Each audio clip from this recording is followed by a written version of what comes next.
hayop, kagising ko lang. So medyo late sa scheduled schedule itong review na to. But you know what? It's Saturday! And you know what that means? It's time for a Darna review for this week. Week 3 na ng Darna. Have we seen improvement from last episode? Ano ba meron sa episode na to? Well, this week, the episodes from this week were super far. We got Master Claudio. We got the funniest scene sa Darna so far.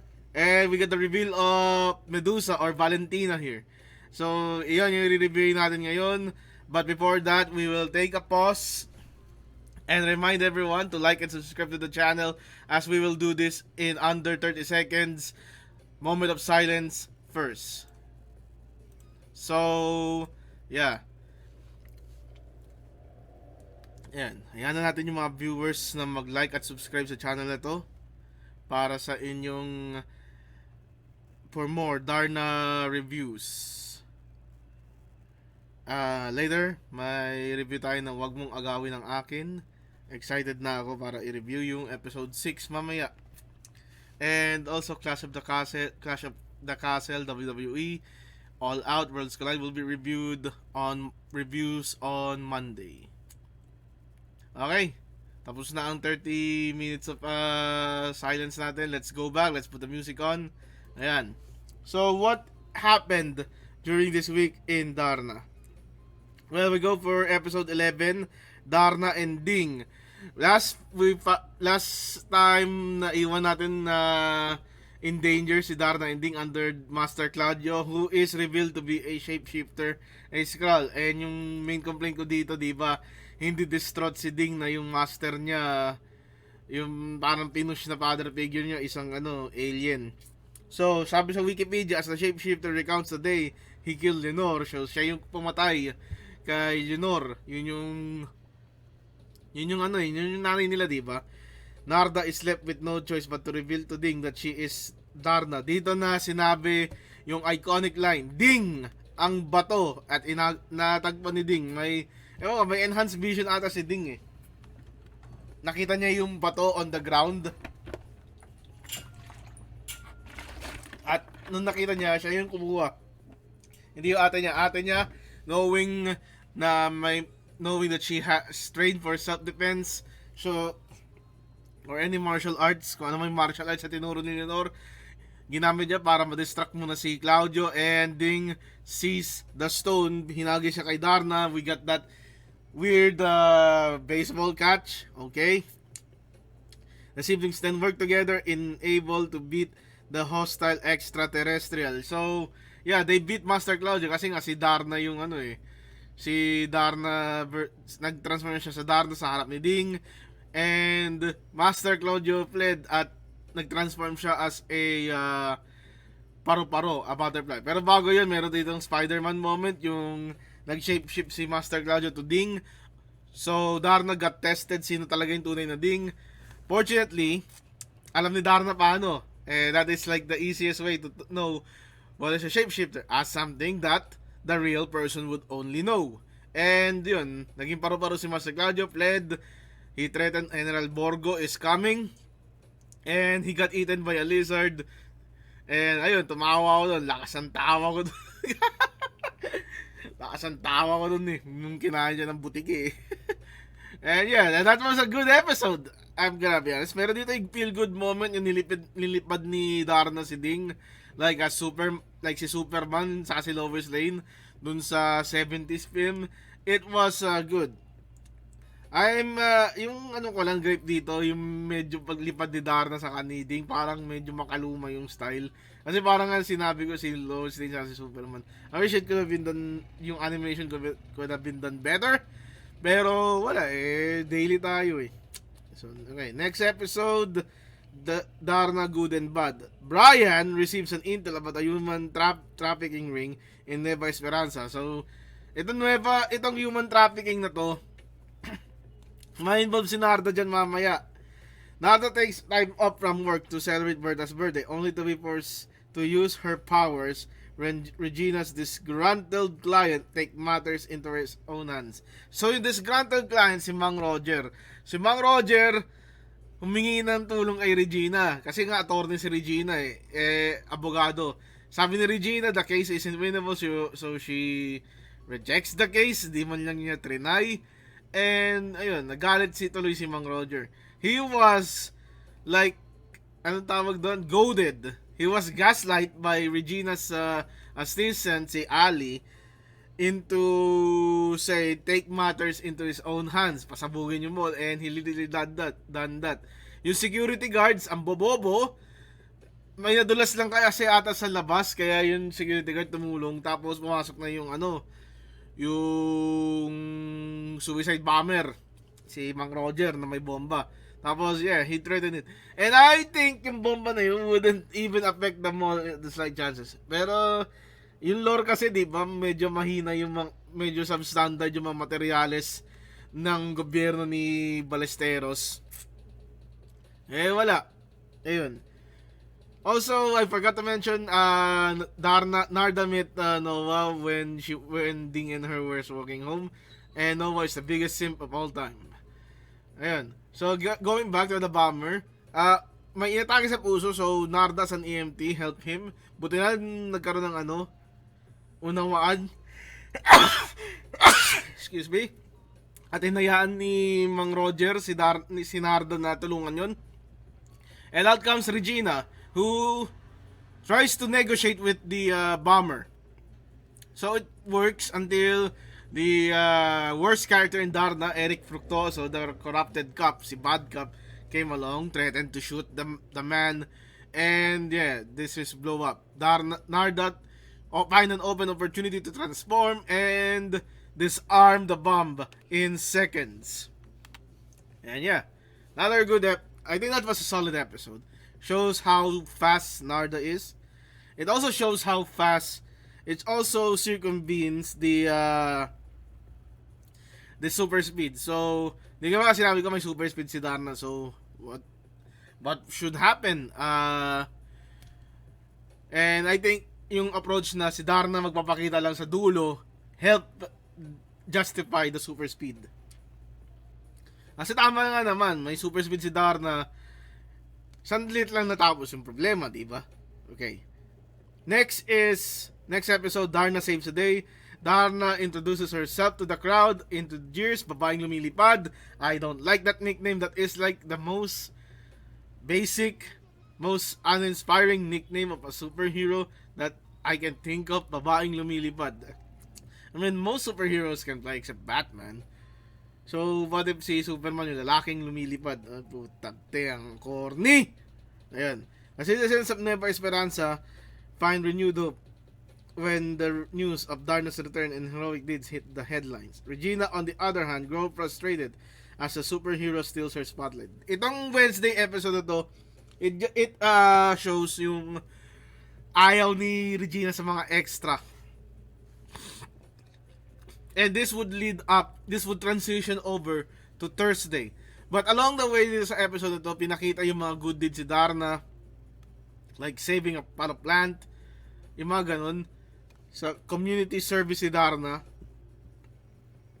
And this brought inspiration sa mga people of Nueva Esperanza. But yung sa episode to center dito na of Regina's disdain over Darna.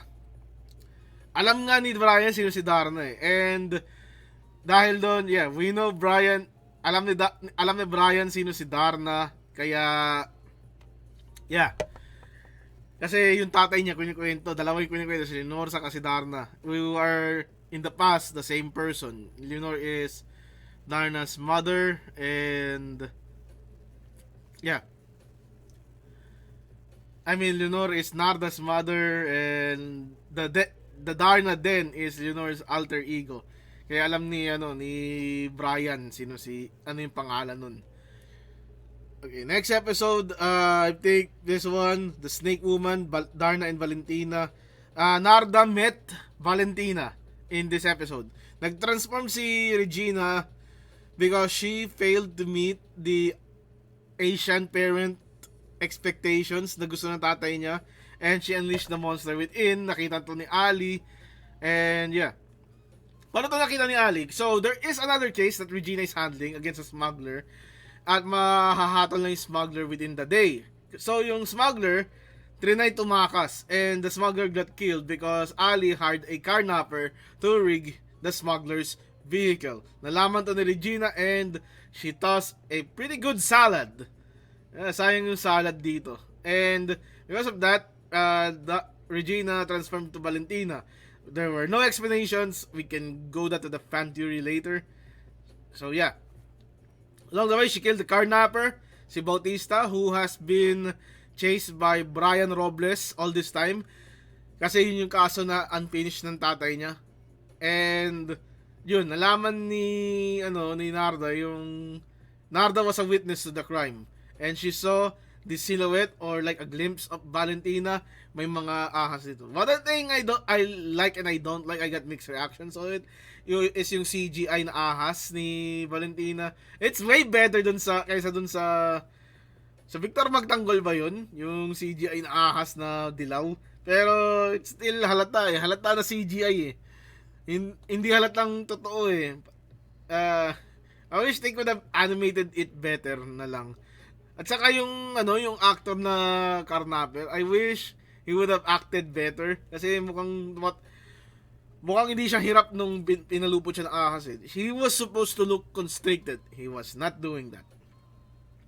So this instance, Narda got PTSD, natakot siya.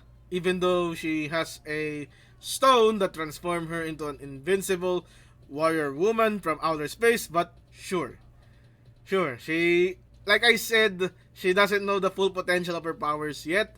Kaya nga bikini yung damit ni Narda as Darna at hindi yung full battle armor. And then, yeah, Regina is suffering some headache. She has voices in her head. You know, like Randy Orton. Di ba si Randy Orton? I think Regina is a Randy Orton reference, to be honest. And because yun nga, may ahas, viper, diba? Tapos, ang tawag doon? Viper, ahas, may voices in their head. They cancel here. They understand. They talk to me.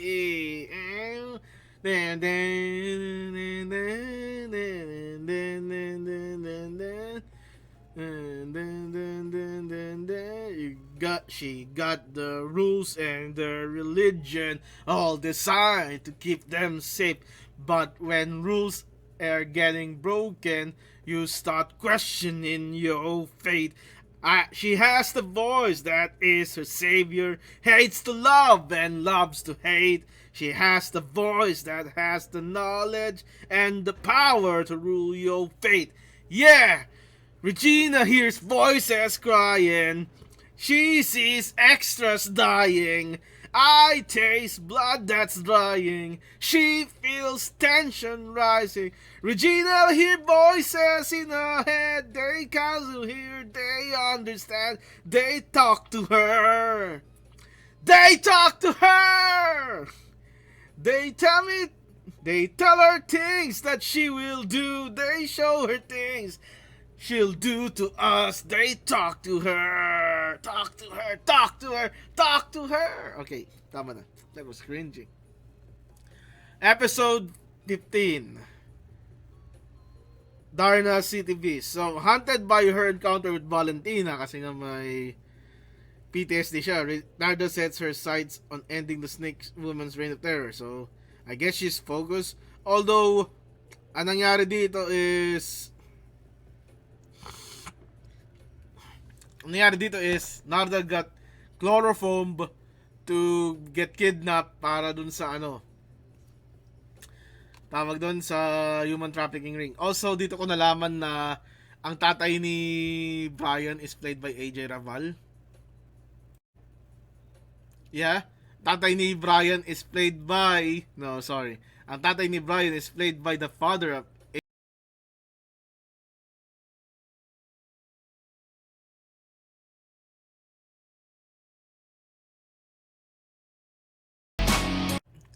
At ano, nung nalaman yung ninong ni Brian, oh may ninong si Brian dito, lagi niya kasama sa mga takaso. Nagpa-transfer siya dun sa station para may kakampi naman si Brian dun sa corrupted police officials sa station niya. But the thing is, Narda got kidnapped by a human trafficking syndicate, and it's up to Brian to rescue them. And I think it should have been an opportunity. Sana sinabi na lang ni Darda, pikit niyo yung mga mata niyo, mga babae, tapos mag-transform siya to Darna.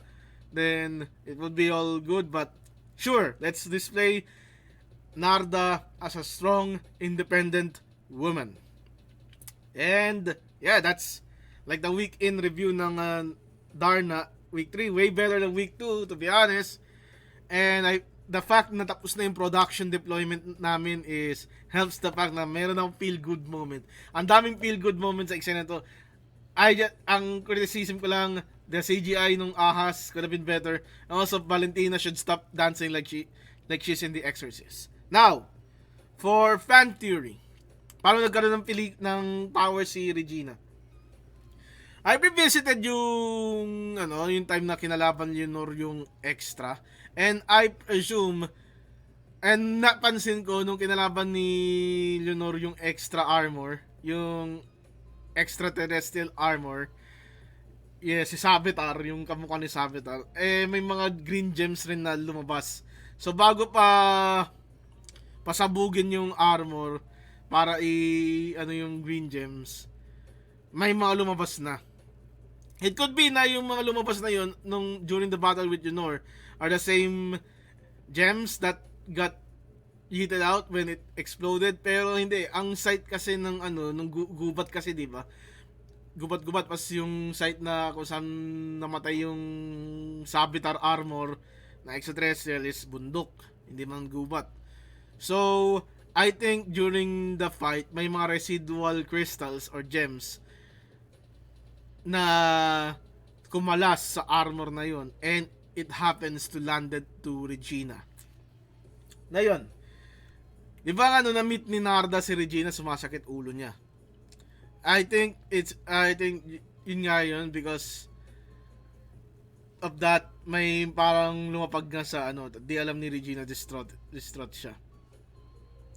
Could be that one. There's an extra crystal na lumapag kay Regina prior to the explosion, and Regina that's why Regina has severe headaches. Number 2, tatay ni Regina is Domenico Lipolico, a classic Darna villain who is a Satanist. And I think it's hereditary, or parang it's a magic thing, it's a cult thing. Cult yung tatay ni Regina. Kaya nagkaroon ng Number 3, who are the voices? Yung sa voice ni Regina in her head, I think it's just her personality clashing. Kaya may marinig tayong lalaki, which symbolizes her fierce personality. May babae to remind us she's still a woman. And I think that is my interpretation nung may mga maraming boses si Regina. But I think my main theory kaya nagkaroon ng power si Regina is due to an extra crystal that got removed preemptively prior to the explosion 4 years later na that happened to land on Regina at the wrong place at the wrong time. So yeah, thank you. That's my fan theory. Now, what will happen for next week? We got Kitty Pryde. We got a man who can face through walls facing Darna. And how can Darna get out of the human trafficking ring? I think nag-transform siya dun . Pinakita naman nag-transform, di ba, dun sa episode preview. So yeah, like and subscribe, like the video, subscribe to the channel for more Darna videos. And I think this is a solid week. Keep it coming. This is Harriet. This is a goodbye and good night. I should go. Bang.